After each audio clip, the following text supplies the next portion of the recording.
Notre Seigneur Christ Jésus était à l'image de notre Père céleste, Dieu créateur du ciel et de la terre. Dieu créateur des cieux et de la terre. Dieu créateur des cieux et de la terre. Dis-moi Amen là où tu es.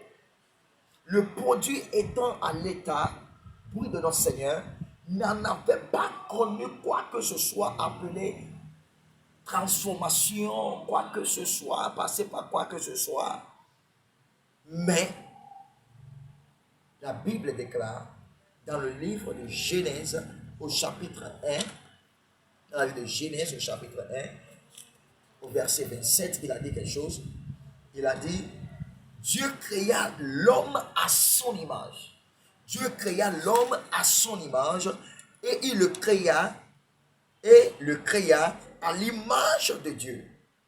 Il créa l'homme et la femme. Alléluia. Lorsque Dieu les a bénis, Dieu les a créés, il les a bénis. Dieu d'abord les a créés à son image, il les a créés à sa ressemblance, et après tout, il les a bénis, il les a dotés de certaines puissances, de certaines bénédictions. Maintenant, pourquoi est-ce que nous qui constituons les enfants de Dieu, aurons toujours à passer par les mêmes choses comme ceux du monde, comme ceux qui ne connaissent pas Dieu, comme ceux qui ne sont pas tirés de lui? Alléluia. C'est la raison pour laquelle nous sommes au chapitre 15 est en train de nous interpeller. Il dit, qui peut monter à la montagne sainte de l'Éternel? Qui peut venir en la présence de l'Éternel? Vous et moi constituons les enfants de Dieu. Et aujourd'hui, nous rentrons dans les églises. Nous rentrons, nous faisons des cultes. Nous écoutons des messages. Nous y repartons. Nous faisons nos activités. Nous vivons tel qu'il faut. Mais pourquoi est-ce que les choses ne marchent pas? Pourquoi est-ce que les choses semblent prendre des déclins et après tout, c'est tout un chute? Pourquoi? Chers bien-aimés, j'espère très bien et fortement que nous avions failli quelque part. Vous et moi avions failli quelque part. Nous avions touché à quelque chose qui ne devait pas être touché. Nous avions fait quelque chose qui a freiné le coup à notre existence et à la bénédiction qui nous a été alléchée. Maintenant, pourquoi est-ce que nous sommes en train de gémir?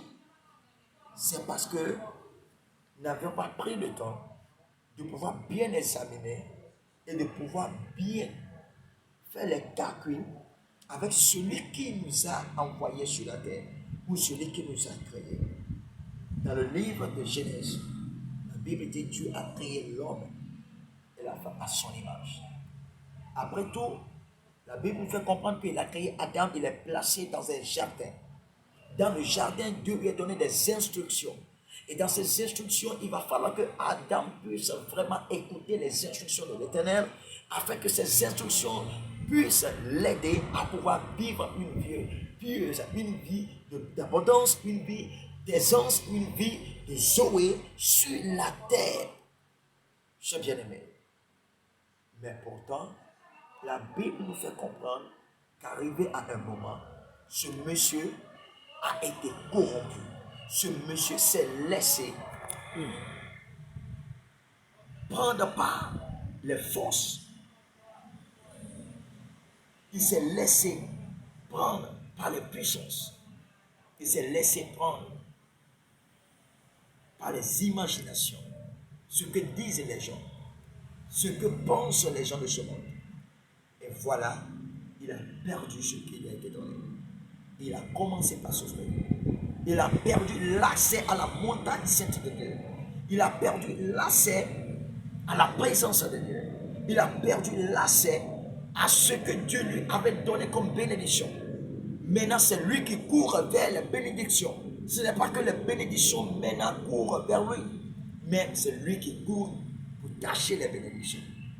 Chers bien-aimés, je vais m'arrêter ici et je vais vous dire, vous avez intérêt de collaborer avec cette heure de la vérité et de la justice de la parole de Dieu. Afin qu'ensemble, nous puissions comprendre ce que le Seigneur veut que nous puissions comprendre.